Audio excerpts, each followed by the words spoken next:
Bonsoir, bienvenue à cette quatrième conférence du cycle 2019-2020. Peut-être que vous le savez déjà, mais il y aura deux autres conférences d'ici le mois d'avril, les grands animaliers et également les tapisseries d'artistes. Ce soir, nous avons donc Gilles Bresset qui est venu nous parler des ivoires parisiens au XIVe siècle. Il est membre de la CLE depuis une dizaine d'années.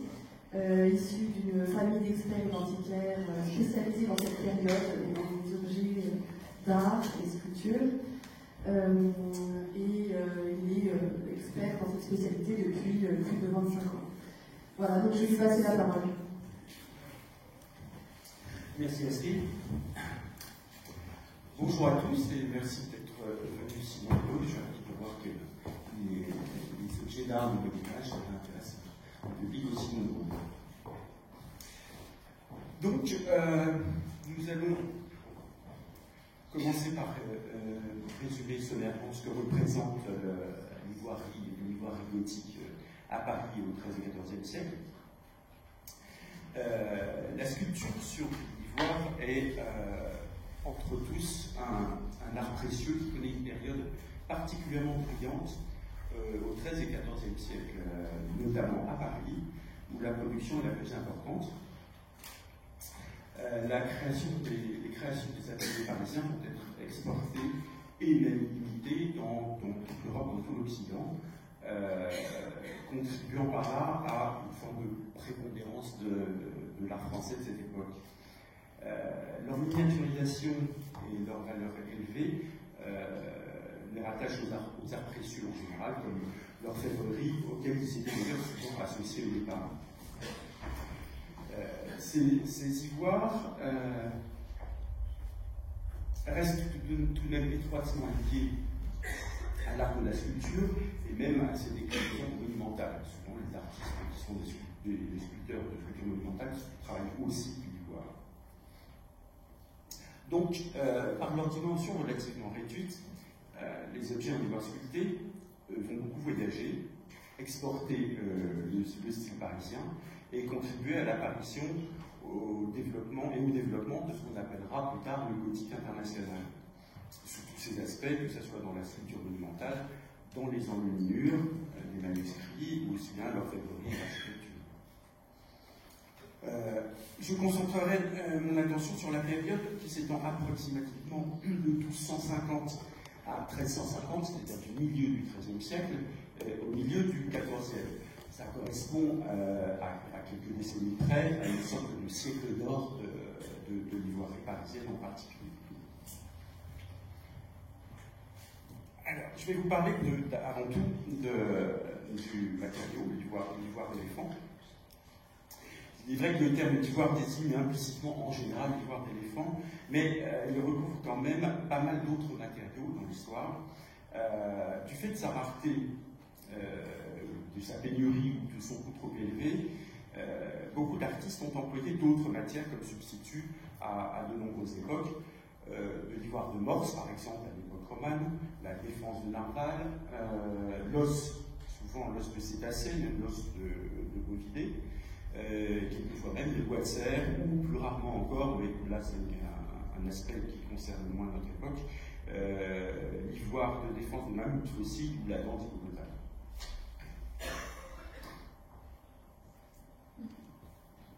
Alors, la défense des éléphants d'Afrique, qui est le cas le plus fréquent qui concerne l'ivoire gothique, est beaucoup plus grande et plus lourde que la défense de l'éléphant d'Asie. Certaines défenses pouvaient atteindre jusqu'à 100 kg, près de 2 mètres de long, et un diamètre excédant les 20 cm à la base. La base étant creuse sur une petite partie de la longueur qui était occupée par ce qu'on appelle la chambre pulpaire. Alors, une seule grande défense pouvait évidemment produire un grand nombre d'objets de petite taille après avoir débité en tronçons qu'on appelait des billes, qui sont par la suite sculptés en bosse ou découpés en plaques destinées à former des barrières. Sa couleur peut varier selon son âge et ses conditions de conservation, du blanc crème jusqu'au brun rouge pourpre très foncé, en passant par de nombreuses nuances de jaune et d'orangé. la couleur n'étant pas nécessairement un indice d'ancienneté, puisque on sait par expérience que l'exposition à la lumière du jour pendant des périodes prolongées a tendance à l'éclaircir. Donc un ivoire très blanc n'est pas nécessairement récent, comme un ivoire très foncé n'est pas nécessairement très ancien. Alors, voyons maintenant les sources. Pendant longtemps, s'est posé la question de savoir si cet ivoire venait d'Afrique de l'Ouest ou d'Afrique de l'Est. Dès la haute antiquité, l'ivoire fait l'objet d'un commerce dans tout le bassin méditerranéen, provenant principalement de Nubie au moment de l'Antiquité. Au Bas Empire, pendant la période byzantine, l'ivoire va continuer d'arriver dans les ports de Méditerranée orientale, mais commence à se raréfier vers le 7e siècle à peu près, lorsque l'Égypte et l'Asie mineure vont passer sous le contrôle, sous la domination arabe, qui vont entraîner plus ou moins une rupture des voies commerciales traditionnelles, car pour un temps. Cependant, on sait quand même qu'à l'époque carolingienne, autour de l'an 800, les ateliers impériaux de Charlemagne connaissent un court regain du travail de l'ivoire, provenant de Byzance, mais aussi quelquefois en renvoyant des ivoires antiques, en les rabotant et en les resculptant, un cas en particulier. Alors, l'ivoire d'éléphant va rester quand même rare en Europe pendant toute la période romane. Il sera souvent remplacé par de l'ivoire de morse en Europe du Nord. Et donc, à partir du XIIIe siècle, alors là, on va voir arriver des quantités abondantes d'ivoire d'Afrique sur les côtes européennes.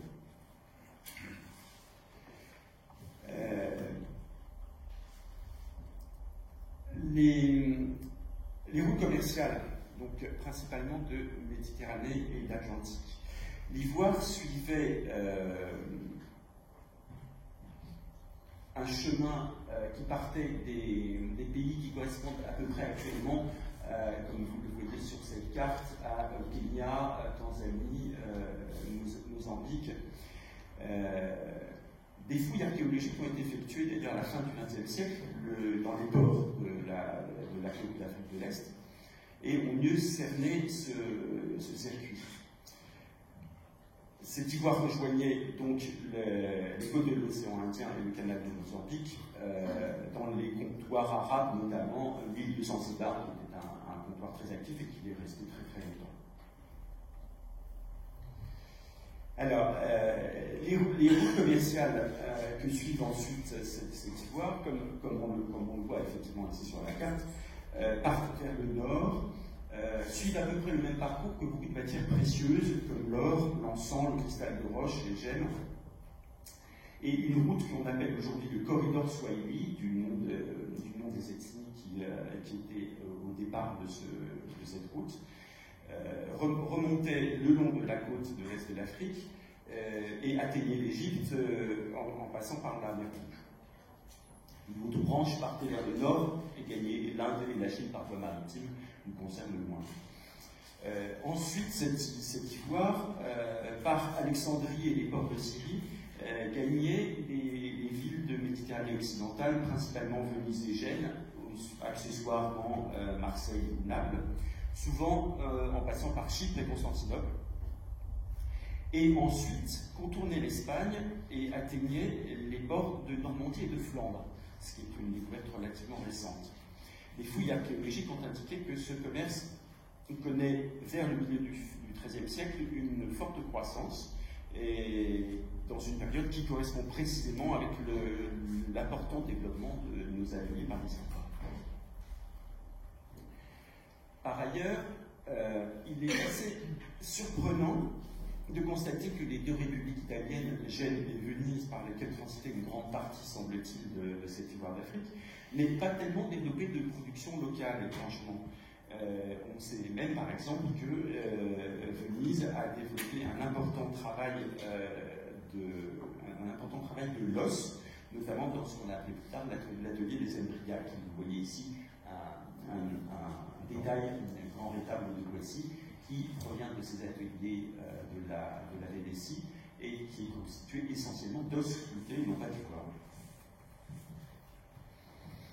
La provenance de l'ivoire, par contre, de l'Afrique de l'Ouest, qui avait longtemps été considérée comme une source importante, passée depuis le Soudan et les caravanes transsahariennes rejoignant le Maghreb puis la Méditerranée, avait longtemps été considérée comme majeure. Aujourd'hui, on sait que c'était une route qui existait, mais plutôt secondaire dans l'approvisionnement, en tout cas pour les 13 et 14e siècles. Elle se sera développée de façon un peu plus importante par la suite. Alors pourquoi Paris? Paris, entre 1250 et 1348, Paris est la capitale du roi de France, un royaume en pleine expansion. La population, par exemple, passe de moins de 100 000 habitants à peu près à plus de 220 000 habitants au milieu du XIVe siècle. Ça en fait, c'est un point important, la ville la plus peuplée d'Occident. Cela juste avant l'effondrement de la grande peste noire de 1348.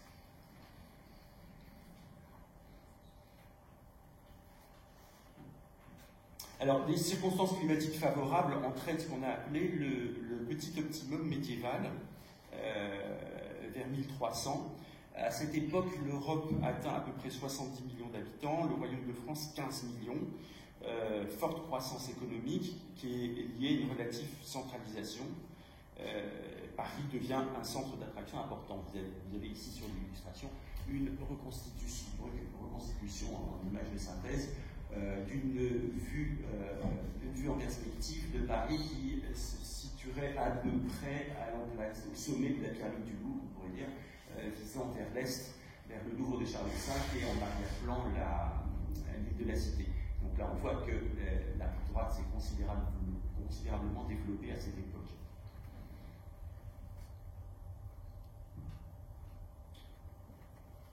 Alors, une intense activité culturelle et artistique, évidemment, vont se développer concurremment à ce développement économique.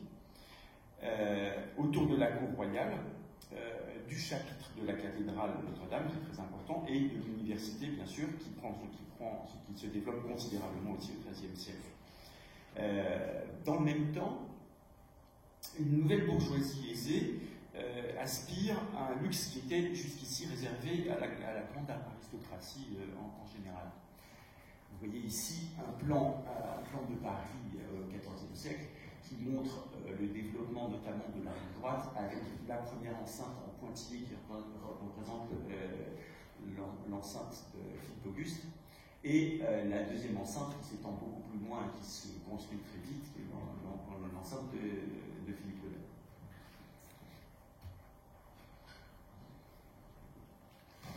Alors à cette époque, Paris est aussi le premier centre de production des manuscrits enluminés, stimulé bien sûr par la cour, les grandes institutions ecclésiastiques, donc plusieurs grands monastères et l'université.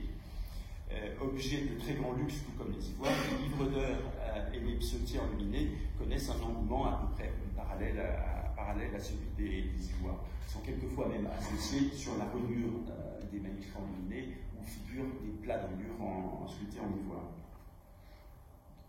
Enfin, par la Seine, Paris est naturellement relié avec les principaux ports normands où arrivent de plus en plus d'ivoire.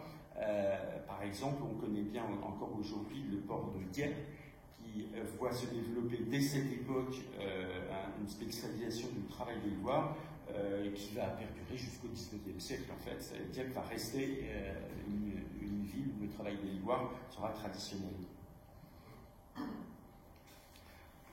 Donc, cette route commerciale va assurer un approvisionnement relativement régulier, et ce, à peu près jusqu'au milieu du XIVe siècle. Là, on arrive outre la Grande Peste, avec les débuts de la guerre de 100 ans, et très vite, l'occupation de la Normandie par les rois d'Angleterre, qui, effectivement, complique sérieusement le commerce entre le port normand et Paris à cette époque. Alors, Paris n'est pas le seul centre de production en Europe, naturellement, bien qu'en situation dominante. En dehors des productions italiennes qu'on va aborder dans un instant et espagnoles qui sont relativement peu nombreuses, certaines villes du nord de l'Europe développent des ateliers relativement importants en Rhénanie, en Flandre et en Angleterre, mais aussi dans d'autres provinces comme la Normandie, la Picardie ou la Lorraine. Ces ateliers sont généralement des ateliers urbains, mais on a peu de documentation, ils sont assez mal localisés. Et il est vrai aussi que la relative uniformité de style a fait que pendant très longtemps, on a systématiquement attribué à Paris les ivoires qui se ressemblaient beaucoup. Lorsqu'on sait qu'aujourd'hui, on a pu récemment, par des études de la fin du XXe siècle et du début du nôtre, rendre aux ateliers de Cologne ou de Londres un certain nombre d'ivoires qui étaient classés pendant très longtemps comme parisiens. Le cas des ivoires italiens est un peu plus facile à cerner, il est très intéressant tout de même. On voit par exemple dans les exemples siennois qu'on va rencontrer une forte influence du gothique parisien, mais en même temps des caractères proprement toscans, comme on le voit par exemple ici avec cette Vierge à l'enfant de Giovanni Pisano, sculptée vers 1299, qui se trouve au trésor de la cathédrale. On a aussi au Victorian Albert Museum un torse de Christ sculpté par le même artiste à peu près. Là, effectivement, on voit bien une influence française dans un modèle qui reste principalement toscan et italien. Alors, avant 1250, bien sûr, la sculpture d'ivoire n'est pas sortie du vide. L'ivoirerie gothique ne s'est libérée qu'assez progressivement de l'emprise romane. Vers la fin du XIIe siècle et au début du XIIIe siècle, quelques objets encore liés au monde roman restent de bons témoins de cette évolution, de cette transition en quelque sorte vers le gothique. On voit ici un exemple d'une vierge du musée de Hambourg, qui est probablement un travail de la région Lausanne, qui a été sculpté vers 1220 à peu près, où l'on voit déjà le développement sous la forme d'une CD Sapienza, une Vierge en Majesté, avec déjà une évolution gothique assez marquée. De même, on a à peu près à la même époque un beau Christ qui est conservé à Copenhague, qui montre assez bien cette transition vers le type gothique et qui garde tout de même un aspect encore assez byzantin, assez marqué.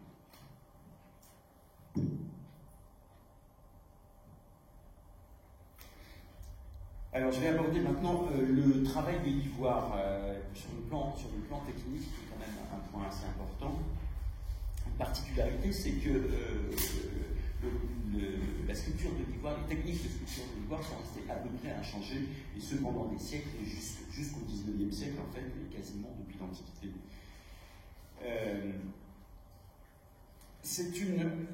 L'ivoire est une matière de forte densité, au grain très serré, une surface brillante et un peu translucide. Il va se travailler comme un bois très dur, comme certains bois comme le buis ou même l'ébène qui commençait à être travaillé à cette époque, ou d'autres bois comme le poirier.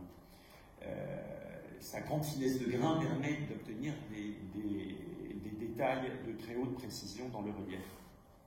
Alors, comme vous le voyez sur cette reproduction de dessin, la défense est débitée en tronçons qu'on appelle des billes, qui elles-mêmes vont être retaillées, soit en panneaux allongés ou en pièces de forme selon leur position dans la défense. Vous voyez ici que vers la base, on a des pièces de forme d'assez grande dimension, et puis vers le milieu de la défense, des plaques qui vont être taillées dans la longueur de la défense, et vers la pointe de la défense, on aura de nouveau des sculptures en rond-bosse de plus petites dimensions.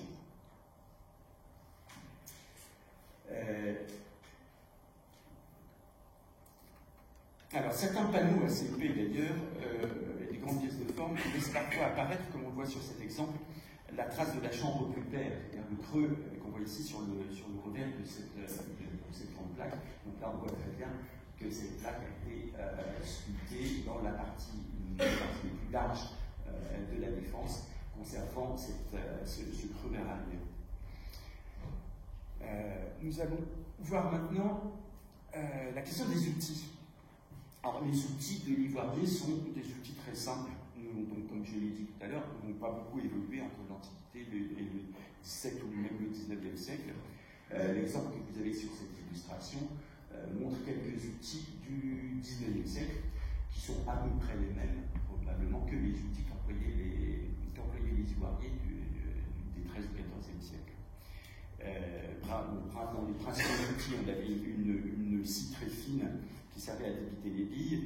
Sur le plan technique, quelques éléments ont été précités dans certains recueils où il fallait mouiller la tranche pour éviter l'échauffement et l'éclatement du bois. Quant à la sculpture, l'artiste utilisait donc tout un jeu de bouges, de limes, de trépans, de burins ou de râpes, de plus en plus petits au cours entre la partie de l'ébauche et la finition. Le travail se finissait par un polissage, partie importante, qui nécessitait un long travail pour donner à l'objet fini tout son brillant et sa transparence. Ce polissage s'effectuait de nombreuses manières. On utilisait principalement des poudres minérales de plus en plus fines, et souvent on terminait soit avec certaines peaux de poisson ou même la poudre d'une plante de marais, la prêle siliceuse, et même du cuir et à la fin de l'huile. Donc le principe simple était de polir avec des matériaux au grain de plus en plus fin. On peut évoquer le tournage de l'ivoire. Alors le tournage de l'ivoire existait déjà dans l'Antiquité, est assez peu utilisé à l'époque gothique. Il l'est quelquefois pour quelques pièces circulaires comme les valves de miroirs, ces dos de petits miroirs circulaires, dont la bordure effectivement pouvait être effectuée autour, mais c'est assez rare. Le tour va surtout être utilisé beaucoup plus tard, au XVIIe et XVIIIe siècle, dans la tabletterie. Donc on a une technique de taille à peu près immuable jusqu'à nos jours, ce qui va rendre quelquefois assez difficile la datation d'objets problématiques. Les faussaires et imitateurs, principalement au XIXe siècle, travaillaient à peu près avec les mêmes outils que ceux des artistes médiévaux. Donc ce qui, dans d'autres domaines, est une microscopie des traces d'outils qui est un élément important de confirmation de datation, dans le cas d'ivoire, malheureusement, ne permettrait pas de confirmer une datation précise.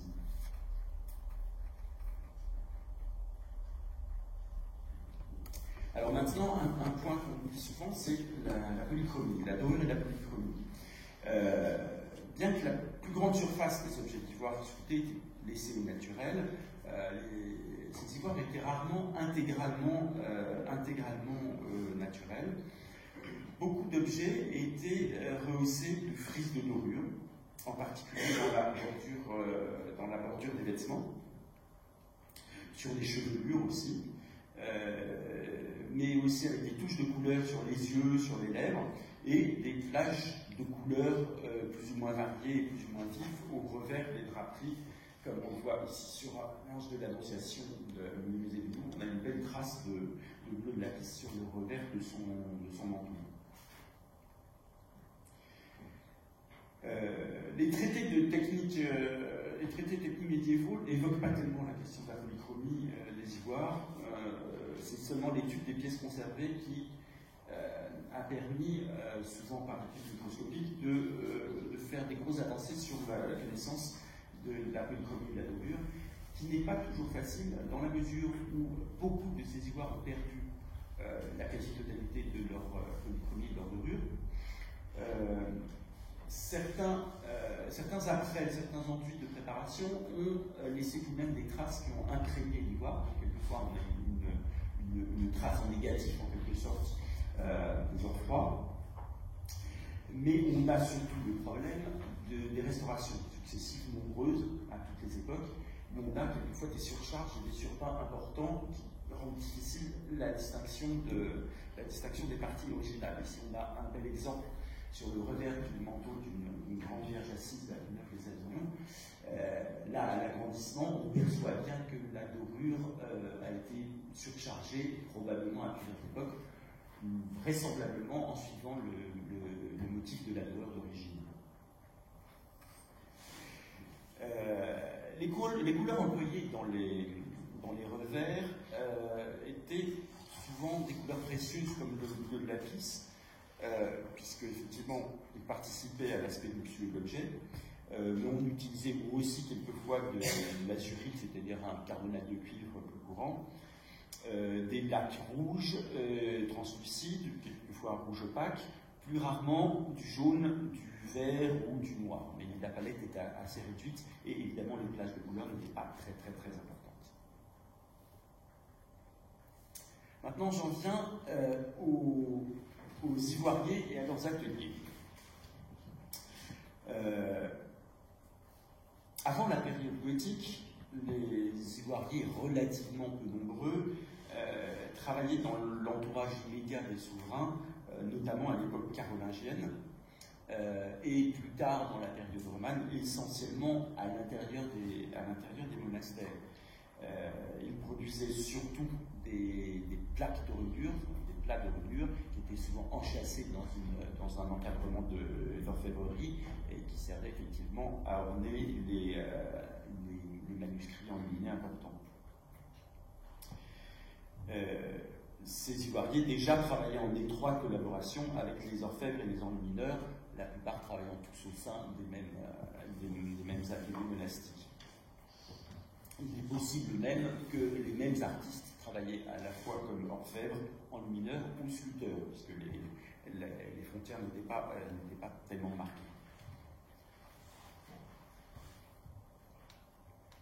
Alors on a une trace intéressante pour Paris, même en négatif on pourrait dire, qui est ce qu'on appelle le livre des métiers d'Étienne Boileau, qui fut publié vers 1250 à peu près, où cet auteur recense à peu près toutes les corporations parisiennes. Il y avait une centaine de corporations.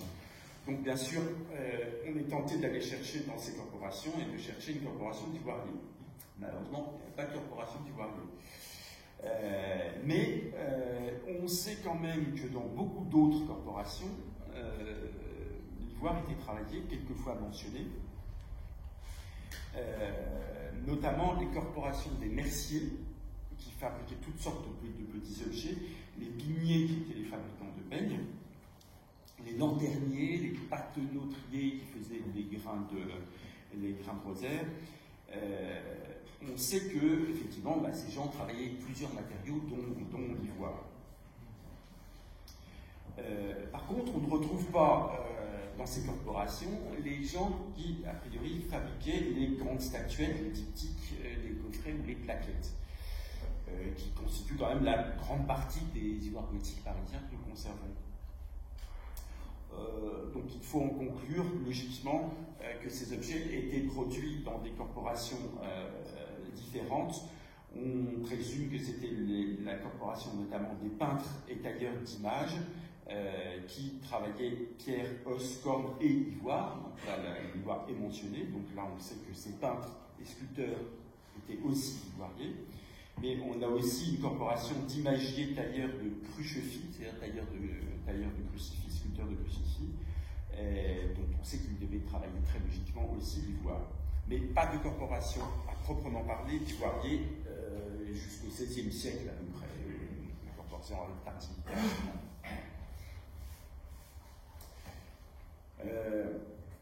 Alors, il faut savoir aussi que la plus grande partie des ivoires gothiques, sinon la totalité, aujourd'hui reste à peu près anonyme, pas de pièces signées. Et les archives parisiennes conservent peu de noms d'artistes strictement spécialisés dans le travail de l'ivoire. On présume tout de même qu'un certain nombre de sculpteurs et d'orfèvres connus et répertoriés ont très certainement travaillé l'ivoire. Mais il y a malheureusement peu de documents ou peu de pièces d'ivoire à qui, comme on l'a vu en Italie dans le cas siennois, de pièces qu'on puisse attribuer à un artiste en particulier, même pour des pièces très importantes. Alors les ivoires, par contre, les ivoires gothiques parisiens vont très vite, dès le XIXe siècle, être regroupés en ateliers à qui on a donné quelquefois une dénomination empruntée au lieu de conservation d'un modèle ou à son iconographie. Là, par exemple, on a un volet diptyque qui présente un Christ-Juge qui est conservé au musée du Louvre, et il va servir de référence à ce qu'on va appeler par la suite l'atelier du Christ-Juge du Louvre. C'est-à-dire qu'on va rapprocher les plaques d'ivoire qui sont stylistiquement proches de cet élément pour reconstituer un groupe par rapprochement stylistique principalement. On a d'autres exemples intéressants, par exemple un atelier important qu'on appelle l'atelier des grands diptyques de la Nation. Là, on voit un exemple de grands diptyques à 3 étages. Donc, diptyques de grande taille, en général, effectivement, entre 25 et 35 cm, parfois plus, principalement illustrant la passion du Christ. Donc, avec des constantes dans les ornements, dans les impressions, dans l'iconographie. Donc, un regroupement en atelier, pas toujours évident pour certaines pièces, mais qui permet quand même de faire pas mal de regroupements. Le nombre de ces ateliers est difficile à déterminer, plusieurs dizaines probablement. On pense qu'il culmine probablement avec la production vers 1300, au tournant du 13-14e siècle, mais qui employait sûrement des artistes pluridisciplinaires capables de travailler plusieurs matières, outre l'ivoire et les bois exotiques, comme on l'a dit, même l'ébène, qui suivaient les mêmes routes commerciales. Et ces gens travaillent donc, on l'a vu, comme sculpteurs, comme orfèvres, comme peintres et comme doreurs. C'était quelquefois les mêmes artistes. Alors, une bonne partie de la production des ateliers parisiens était vendue à proximité des ateliers, dans des shops ou quelquefois dans des boutiques spécialisées. Seules les pièces très importantes pouvaient faire l'objet de commandes spécifiques. Donc on a déjà un travail semi-industriel, en tout cas de fabrication d'objets destinés à la vente et qui ne sont pas systématiquement des objets de commande, dans des ateliers qui sont regroupés, comme c'est souvent le cas par métier, dans un rayon géographique assez restreint à Paris. On sait pour les ivoiriers, les gens qui travaillent l'ivoire, qu'ils étaient regroupés principalement sur la rive droite, dans les paroisses. Alors sur le plan que vous avez là, je n'ai pas de pointeur malheureusement pour montrer, mais vous distinguez en tout cas au niveau de la paroisse de Saint-Germain-l'Auxerrois. Vous aviez les paroisses de Sainte-Opportune, Saint-Méry, Saint-Louis-Saint-Gilles.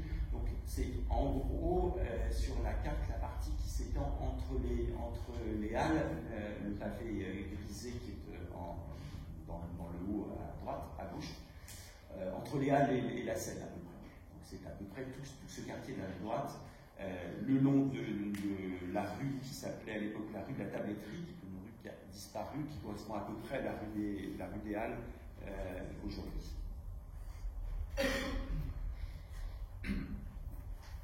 Alors j'en viens aux clients et commanditaires. Donc on a vu que le XIIIe siècle voit l'émergence d'une bourgeoisie aisée qui va chercher à marquer son ascension sociale en copiant le goût des princes et des grands barons du royaume. Donc l'acquisition d'objets d'ivoire, symbole de luxe extrême, leur est facilitée par une production croissante d'objets prêts à vendre. C'est-à-dire que les princes, effectivement, en général, s'adressaient aux ateliers pour faire des commandes précises, alors que, effectivement, la production offre à la bourgeoisie la disponibilité dans des échoppes de merciers, revendeurs spécialisés dans les biens de luxe, d'acheter au marché directement des objets d'ivoire. Alors là, on a une enluminure qui est assez intéressante, une enluminure qui a été dessinée vers 1350 dans une ville de Saint-Denis qui est à la BNF. Et là, on voit, c'est distingué dans la partie centrale à droite de l'enluminure, sur un des ponts de Paris, donc probablement le grand pont ou le petit pont, qui étaient les deux principaux ponts qui reliaient l'île de la Cité et le rive de la Seine. Deux personnages dans une échoppe, un personnage assis en train de négocier apparemment cas marchand, des objets de marchands merciers, donc possiblement, effectivement, les objets d'ivoire devaient faire partie de ce commerce. La présence de cette échelle sur les ponts était quelque chose d'assez classique, des choses qu'on va retrouver même qui a perduré très longtemps tant que les ponts de Paris avaient des bâtiments, les ponts étant des lieux de passage, étant naturellement des lieux favorisés pour les échoppes commerçantes. On en trouve encore la trace à Florence aujourd'hui sur le pont des Vecchio avec l'orfèvrerie qui est toujours restée en place.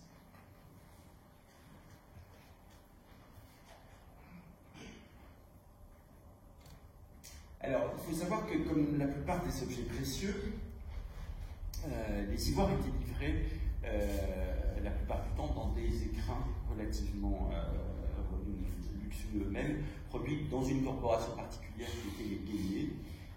Souvent, ces écrins étaient garnis de cuir ouvragé et doré.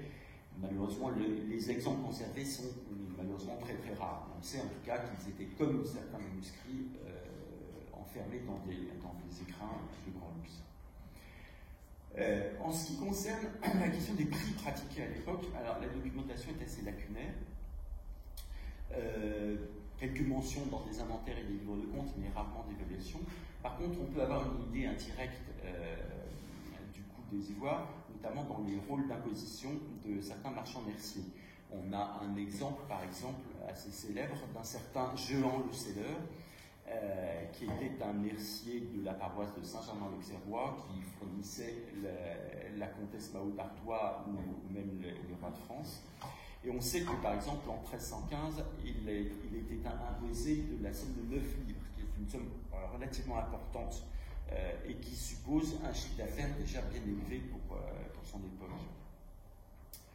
Ce personnage, donc Jean le Selleur, qui est qualifié d'ivoirier, semble en fait être plutôt un mercier intermédiaire revendeur. Donc la dénomination d'ivoirier pouvait s'appliquer autant aux artistes qu'aux marchands de façon à peu près indifférente. On sait de toute façon que les objets d'ivoire les plus importants, les commandes princières ou les commandes royales, devaient probablement atteindre le prix qui, comme on le sait mieux pour les manuscrits enluminés, pouvaient représenter des années, voire des décennies du revenu d'un ouvrier agricole. C'était quand même des valeurs extrêmement élevées. J'en viens à la typologie des ivoires. Alors, dès le milieu du XIIIe siècle, on voit une grande variété de nouveaux objets façonnés en ivoire qui s'expliquent en grande partie par cette nouvelle clientèle laïque qui va progressivement supplanter les institutions ecclésiastiques dans la demande d'ivoire. Un classement qui paraît assez simple à première vue, qui va diviser les objets en deux catégories qui semblent distinctes, qui sont les œuvres à sujet religieux et les œuvres profanes. Mais il faut bien faire attention et comprendre que c'est une division et un concept tout à fait moderne. On ne doit pas oublier que la société médiévale baigne intégralement dans le christianisme, ne connaît absolument pas d'idée de laïcité, et on distingue à cette époque-là, on ne distingue pas le profane du religieux. On en conclut logiquement que l'origine des ivoires et des ateliers, évidemment, était confondue, c'est-à-dire que les ateliers produisant des pièces d'iconographie religieuse ou des objets profanes étaient les mêmes ateliers et logiquement les mêmes artistes. Il n'y avait pas deux catégories de fabricants.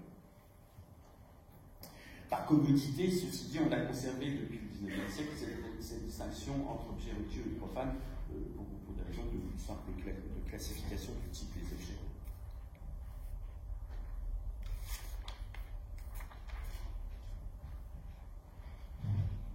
Alors, parmi les objets de dévotion les plus importants qui apparaissent de plus en plus nombreux au XIIIe siècle, on voit de statuettes et de figurines en ronde-bosse, chose qui était plutôt rare auparavant. Isolées ou parfois en groupe. Et dans cette catégorie, bien sûr, le sujet dominant est la Vierge à l'enfant. Sous l'influence, assez logiquement, du fort développement du culte mariale pendant tout le XIIIe siècle. Alors, on a quelquefois voulu voir dans l'ivoire et dans son usage pour les vierges enfants une allusion à la pureté de la Vierge.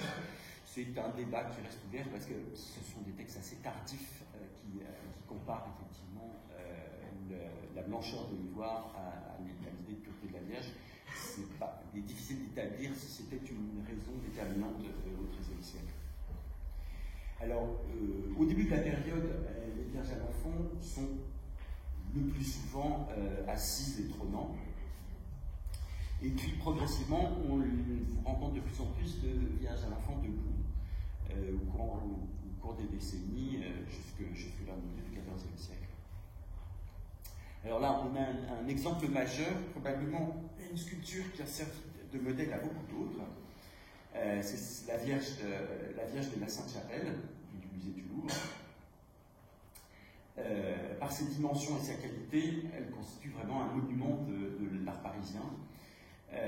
Sa provenance, puisqu'effectivement elle avait été faite pour la Sainte-Chapelle, elle a aussi effectivement un détail, on le voit, c'est une Vierge souriante, ce qui est quand même relativement rare pour cette période. Ça en fait vraiment l'exemple le plus achevé dans sa catégorie. Un autre groupe d'ivoire sculpté, c'est la descente de croix, toujours au musée du Louvre, qui marque encore un jalon important dans l'ivoire gothique parisien pour le dernier quart du XIIIe siècle. Ce groupe, qui est ici à 4 personnages, a été complété depuis quelques décennies par un 5e personnage qui était considéré comme une origine différente, symbolisant une figure féminine allégorie de l'Église. Aujourd'hui, on considère qu'il appartenait à ce groupe à l'origine, qui devait constituer les principaux ornements d'un petit rétable. Enfin, petit relatif, les statuettes font une trentaine de centimètres à peu près. Dans les autres sculptures importantes, on a cette Vierge dont on a vu tout à l'heure un petit détail de l'épaule sur chaque envergure, qui est cette très belle Vierge, qui est la Vierge de Villeneuve-les-Avignon, qui elle a été sculptée vers 1320 à peu près. D'autres sculptures en ronde-bosse importantes qu'il faut mentionner et qui ne sont pas les plus nombreuses mais qu'il faut tout de même mentionner sont des Christ en croix. Ils sont beaucoup moins nombreux que dans les périodes qui suivront, mais il y a déjà un certain nombre de Christ en croix dès les XIIIe et XIVe siècles. Certaines des statuettes, elles sont enchâssées dans des petites niches, des petits tabernacles à volets, qui vont former des polyptyques en fait, qui vont allier ronde-bosse et bas-relief. Vous voyez ici sur cet exemple d'un polyptyque de la Vierge du Louvre, la statuette de la Vierge à l'enfant au centre, encadrée de 4 relais articulés, sculptés en bas-relief avec des scènes représentant les scènes de la vie de la Vierge. Là, vous voyez quelques beaux exemples de dorure et de polychromie, même s'il est difficile d'établir l'originalité de ces reaux.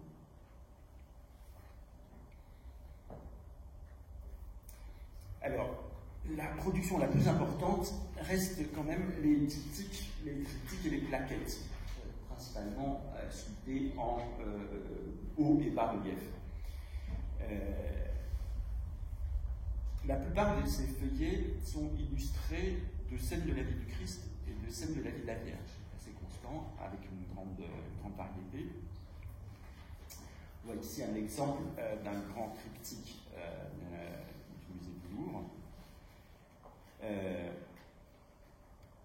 On rencontre aussi des tablettes isolées, petites plaquettes rectangulaires, qui pouvaient constituer soit la couverture, soit le revers des tablettes à écrire. Les tablettes à écrire, c'était des petites tablettes, souvent d'ivoire, quelquefois de bois dur, dont une face était recouverte de cire, de cire colorée, et était destinée à être gravée à la main avec un stylet, comme on utiliserait aujourd'hui des ardoises avec une craie. C'était un moyen d'écrire, et la cire pouvait être lissée et effacer l'inscription qui était au dos de ces plaquettes. Certaines plaquettes peuvent présenter à l'arrière de petits compartiments assez fins. Alors on considère qu'il s'agit effectivement de palettes de peintre mineur dont les compartiments permettaient simplement de séparer les couleurs comme dans une palette de peintre déconnier. La plupart de ces plaquettes ont à peu près toujours les mêmes sujets, la Vierge en gloire entourée de 2 anges ou la crucifixion. C'est à peu près constant. Sur les triptyques et les triptyques, on voit souvent, surtout pour les pièces de grande taille, plusieurs étages, qu'on qualifie de registres, qui peuvent comporter chacun plusieurs scènes, séparées ou non, assez souvent fréquemment surmontées d'une frise d'arcature, une arcature trilobée comme on voit ici. Alors, dans les cycles principaux de la vie du Christ et de la vie de la Vierge, on s'est souvent posé la question du sens de lecture. Le sens de lecture ne suit pas toujours un ordre régulier. La lecture de haut en bas et de gauche à droite est assez fréquente, mais ça n'est pas systématique. On a ici un exemple pratiquement inverse, où on a ici, sur ce triptyque, des scènes qui partent pratiquement en bas à droite, avec la nativité, qui se poursuit sur le volet central au registre du bas avec l'adoration des mages. Sur la partie gauche, on a la présentation au temple qui, curieusement d'ailleurs, occupe à la fois la partie inférieure du volet gauche et la partie inférieure du volet central. Le registre supérieur, après, on reprend à peu près les scènes de la dormition et au l'étage supérieur, le couronnement de la Vierge qui occupe pratiquement tout le registre.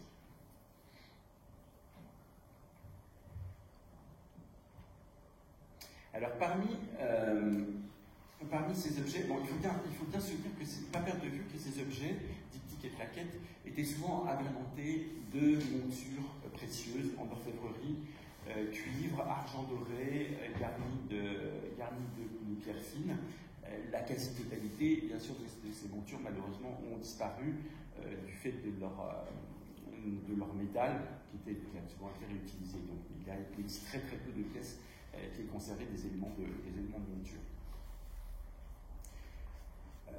Donc, dans les objets cultes, il faut encore mentionner les crosses.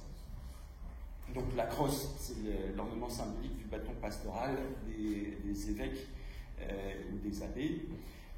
Dans la production parisienne des XIIIe et XIVe siècles, on a de façon quasi uniforme des ornements dans la volute qui représentent un Christ en croix ou une Vierge en gloire. Ici, on a un exemple où on voit à la Walter Sartre et à la Timor les deux scènes dos à dos. C'est la scène qu'on voit apparaître, effectivement, la scène de crucifixion, et on distingue à travers, effectivement, le dos d'une Vierge à l'enfant et des deux anges qui constituent l'autre face de la volute.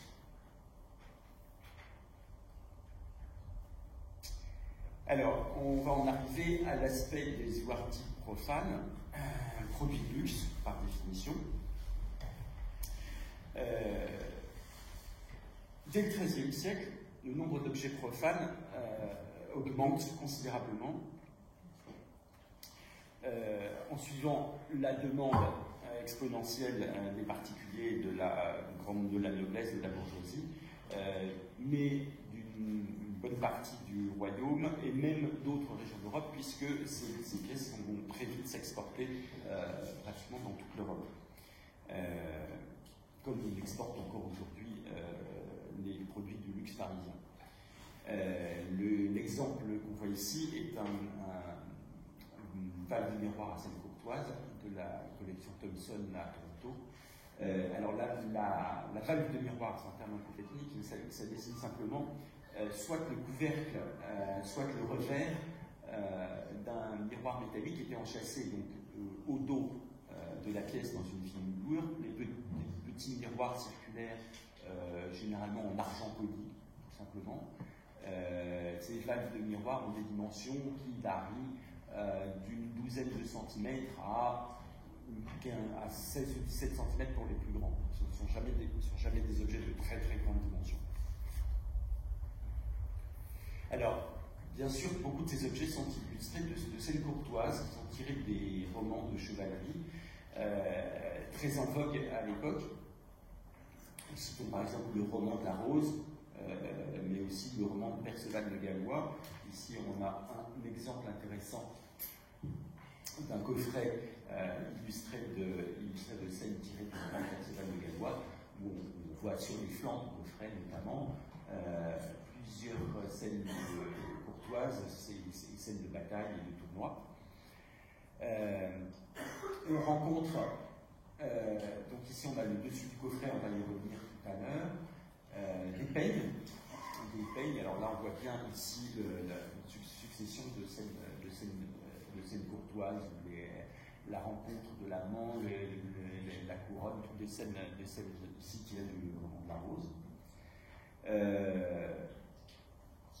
Des gravoirs, des jetons, des figures d'échecs. Alors, je reviens au coffret de Perceval de Gallois qui montre bien l'absence de distinction entre les sujets profanes et religieux, puisque, on l'a vu juste avant, les flancs de ce coffret sont illustrés de scènes de l'histoire de Perceval, mais sur le dessus du coffret, effectivement, on s'aperçoit qu'ici on a des scènes qui sont tout simplement des représentations de saints patrons. On a de la droite à la gauche Saint-Christophe, Saint-Martin, Saint-Georges et le dernier Saint-Hubert. Donc, un mélange de scènes religieuses et courtoises, quelquefois sur les mêmes objets, qui montrent bien qu'il n'y a pas vraiment de distinction à cette époque. Alors, qu'est-ce qu'il en est après 1350 ? À la suite de la Grande Peste, la peste noire de 1348, qui a fait des ravages considérables dans toute l'Europe, considérant qu'un tiers de la population en quelques décennies pour l'ensemble de l'Europe aurait disparu, c'est sans commune mesure avec les épidémies actuelles. Mais aussi des guerres de 100 ans, puis des famines, les épidémies récurrentes qui reviennent affectent toute la deuxième moitié du XIVe siècle et le début du XVe siècle. La production parisienne d'ivoire va fortement régresser, mais ne s'éteint pas tout à fait. Sous le règne de Charles V, un court sursaut de l'ivoirerie, des documents d'archives vont mentionner un nombre relativement important de couteliers, piniers et tabletiers, avec une production encore assez importante. On sait que dans la comptabilité et les inventaires des ducs de Bourgogne, il y a quelques peignes, miroirs et broches. Les inventaires du duc d'Anjou à l'époque mentionnent assez peu d'objets d'ivoire. Par contre, on a quand même les inventaires de Jean de Berry ou de Charles V qui mentionnent un assez grand nombre de statuettes, de groupes et de diptyques. Mais curieusement, les ivoires de cette période ont rarement survécu. Il y en a assez peu. On a souvent considéré cette période comme décadente. Il y a tout de même à la fin du XIVe siècle quelques beaux exemples des derniers feux de l'ivoire gothique. L'atelier du diptyque de Kremsmünster, un atelier qui tient son nom du lieu d'un objet, a produit par exemple quelques beaux objets comme cette valve de miroir qui figure l'attaque du château d'Amour, pièce située au Victorian Albert Museum. Donc on a encore effectivement quelques exemples de grandes sculptures, et là on est déjà au tournant du XVe siècle. Progressivement, dans le courant du XVe siècle, les ateliers parisiens vont s'effacer au profit d'objets plus commerciaux et moins coûteux, notamment les objets ornés de plaquettes en os sculptés qui proviennent des ateliers des Elbriac, des objets qui viennent d'Italie. Là, on a un exemple d'un beau coffret octogonal. Les Elbriac, qui étaient une famille d'origine génoise, qui a travaillé et ouvert des ateliers à Florence et à Venise, et exportant ce travail de l'os dans une grande partie de l'Europe au XVe siècle. Mais la sculpture de l'ivoire ne va pas disparaître avec le Moyen-Âge, elle évolue vers une production un peu moins luxueuse. L'ivoire, qui devient un matériau de plus en plus abondant, perd petit à petit son caractère précieux. À partir du XVIe siècle, l'ivoirerie va être considérée comme un art mineur, ce qui n'était pas le cas avant. Donc je vais aborder un peu l'histoire de l'étude des ivoires gothiques, qui commence, dont un des principaux jalons est Raymond Coquelin, et qui se termine avec le Gothic Average Project au Courtauld Institute à Londres. C'est avec la Révolution française et la dispersion de nombreux trésors d'église, va apparaître très vite un début d'intérêt pour les objets d'art du Moyen-Âge, dont les ivoires sculptés. Dès le tout début du XIXe siècle, quelques collectionneurs et marchands, dont certains deviendront conservateurs même des collections publiques, vont commencer l'étude et la collection de ces ivoires gothiques. Tout au long du XIXe siècle, ces érudits vont commencer à publier études et catalogues.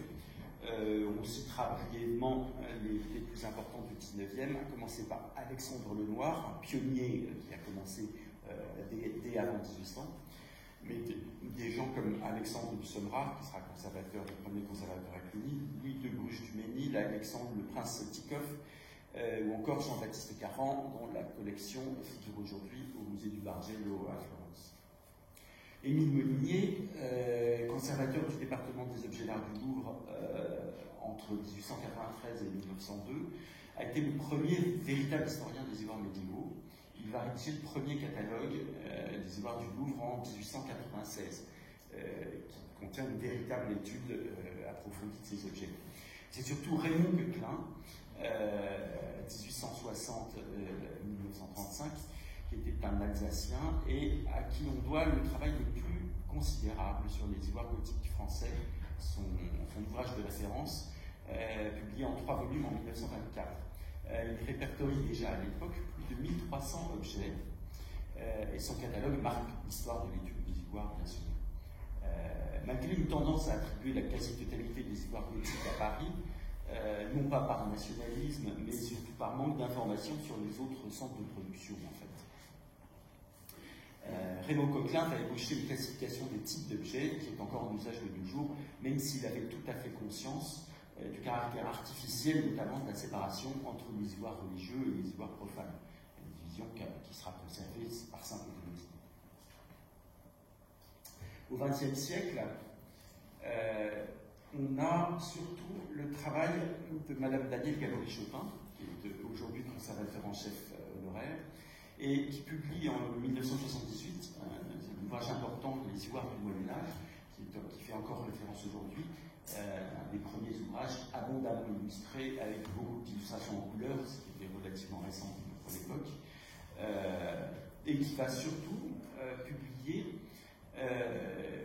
le catalogue des ivoires du Louvre en 2003, considérable catalogue qui n'avait pas été réétudié depuis plus de 80 ans.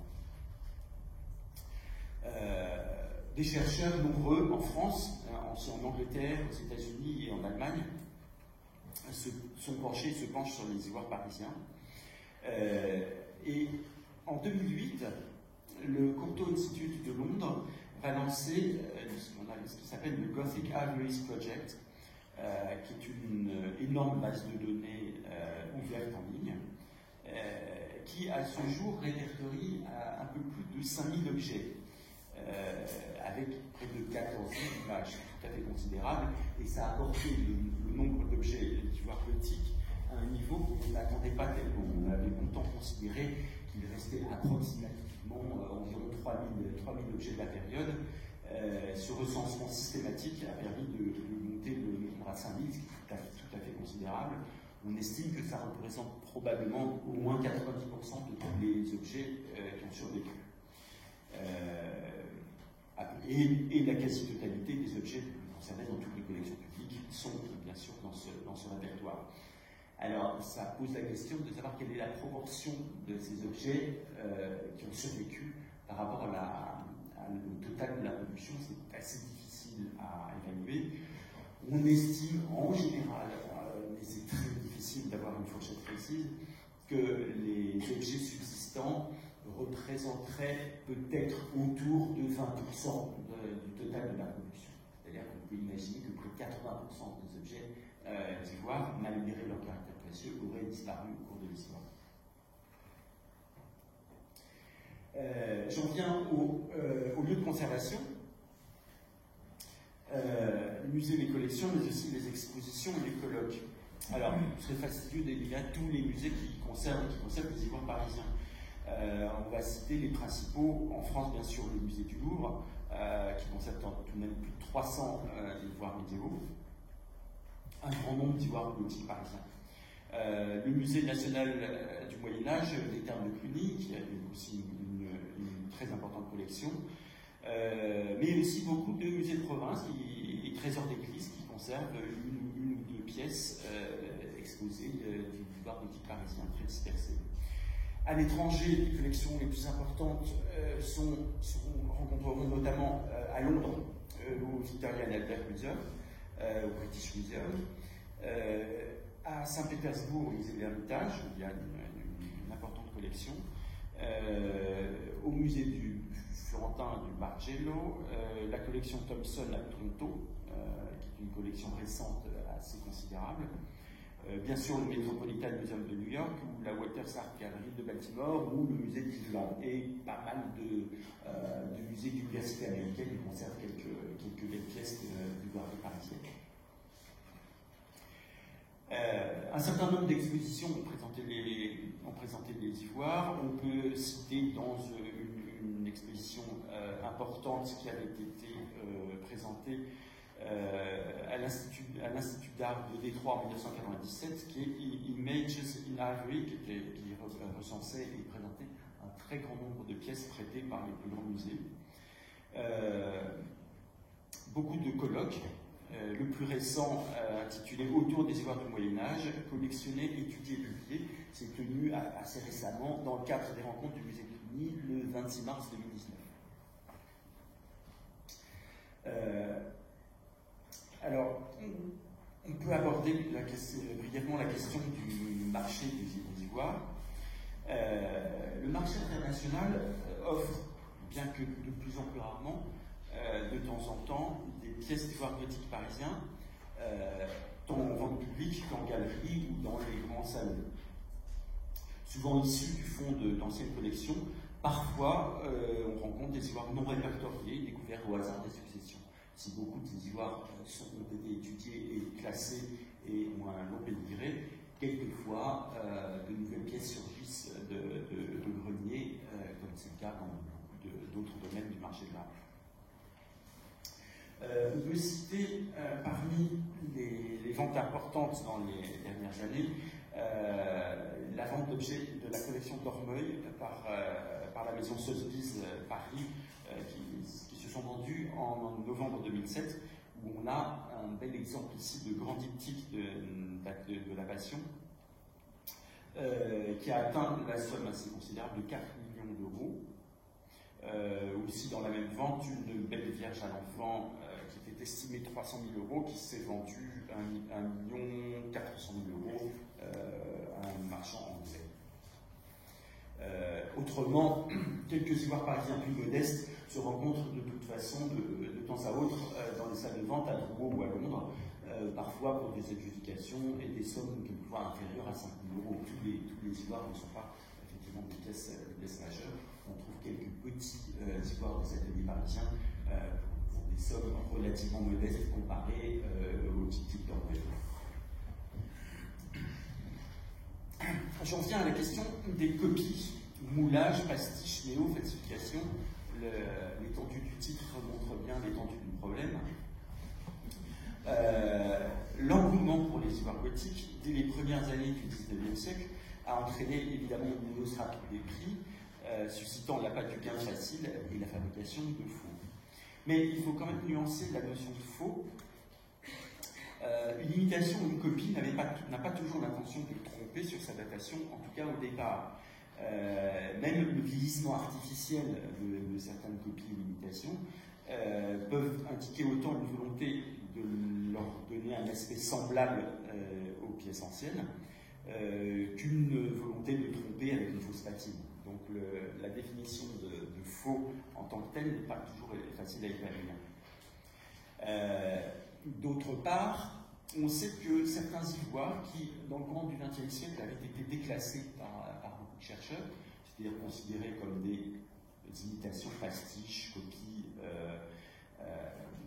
pendant un certain temps, certains ont été depuis réhabilités par des nouvelles études, quelquefois des éléments de datation.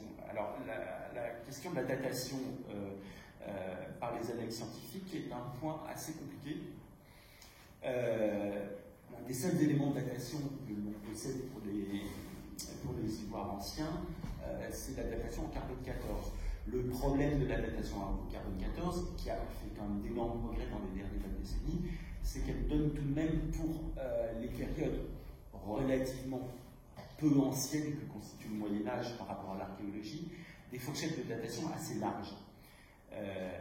Donc, il est assez difficile de déterminer l'ancienneté d'un ivoire à partir de la datation de son ivoire, d'autant qu'on peut considérer que la datation de l'ivoire ne donne pas la date de la sculpture. Alors, on sait que pour les grandes pièces, les remplois sont peu fréquents, mais on peut imaginer effectivement que certaines pièces fabriquées au XIXe siècle aient été sculptées dans des ivoires plus anciens. C'est assez peu probable. Par contre, la preuve va marcher à contrario, c'est-à-dire que si l'on a un ivoire réputé plus gothique et que la datation en 1914 donne une date de mort de l'éléphant qu'il a porté entre le XVIIe et le XXe siècle, on se doutera bien que, effectivement, là pour le coup, l'ivoire ne peut pas dater du Moyen-Âge. Donc c'est surtout dans ce sens-là qu'on peut utiliser la datation en 1914. On a un cas assez significatif sur les problèmes d'authentification avec les vierges souffrantes. C'est un type d'objet très particulier, c'est ce type de statuette de vierge assise qui s'ouvre en triptyque. Beaucoup ont été conservés dans les musées, ont été au cours du XVe siècle progressivement toutes déclassées et toutes considérées comme modernes, relativement, dans le cas datant du XIXe siècle. Mais depuis, de nouvelles études ont démontré que certaines d'entre elles, notamment le cas de la Vierge de la Walter Artillerie à Baltimore, pourraient dater d'une époque intermédiaire, ce qui complique beaucoup les choses, puisque si la plupart des imitations, des copies ou des faux datent du 19e, on a toujours considéré que l'intérêt pour les objets gothiques n'existait pas entre le 15e et le 19e siècle. Or, on s'est aperçu par exemple sur cet objet-là qu'on en connaît l'origine pratiquement jusqu'aux dernières décennies du XVIIIe siècle.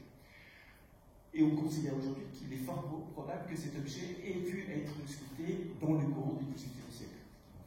C'est assez particulier, une époque où le néogothique n'était pas vraiment encore à la mode.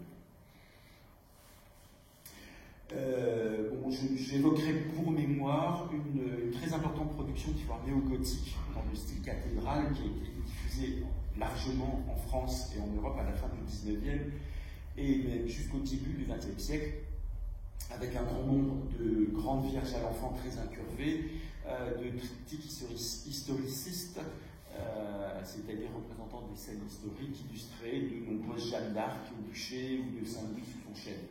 Ces objets sont effectivement des objets qui marquent le goût pour le Moyen-Âge, mais effectivement, on ne cherche pas à tromper sur leur époque. J'en viens à la question des restaurations et aux questions de la réglementation d'ivoire.